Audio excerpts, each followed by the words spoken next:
எல்லாருக்கும் வணக்கம். நேற்று வந்து ஷார்ட்ஸில் வீட்டு முறை சமையல் பண்ணி நாங்கள் பக்கத்தில் இருக்க கம்பெனிக்கு வந்து சேல்ஸ் பண்ணிகிட்ருக்கோம் மீல்ஸ் அப்படின்னு சொல்லி நான் ஷார்ட்ஸ் போட்டிருந்தேன். அதுக்கு நல்லா வரவேற்பு இருந்தது. அதுக்காக ரொம்ப நன்றி. ஸோ இன்றைக்கும் அந்த மாதிரி வந்துட்டு என்ன சமையல் அப்படின்னு சொல்லிட்டு நம்ம பார்க்கலாம். இன்றைக்கி வந்துட்டு தட்டைப்பயிரும் சொரக்காயும் போட்டு குழம்பு வச்சுருக்கேன். பொடலங்காய் வந்து பொரியல் பண்ணியிருக்கேன். அது கூட ரசம், மோர், அப்பளம் இதெல்லாமே இருக்குது. வீட்டு முறை சமையல் அப்படின்றனால தினமும் ஏதோ ஒரு விதமான குழம்பு வச்சுட்டு பொரியலும் ஏதோ ஒன்று செஞ்சுட்டு வீட்டுக்கு நம்ம எப்படி செய்கிறோமோ அதே மாதிரி நல்லா தரமாக செஞ்சு கொடுத்துட்ருக்கோம். ஸோ வாங்குறவங்களுக்கும் ரொம்ப பிடிச்சிருக்கு. ரெகுலராக வாங்குறேன்னு சொல்லியிருக்காங்க.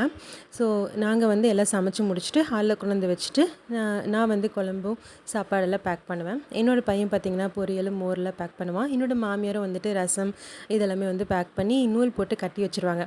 ஸோ எல்லா பேக்கெட்டுமே இந்த மாதிரி அடுக்கி வச்சுட்டு நாங்கள் கடைசியாக வந்து கம்பெனிக்கு கொண்டு போய் கொடுத்துட்டு வந்துடுவோம்.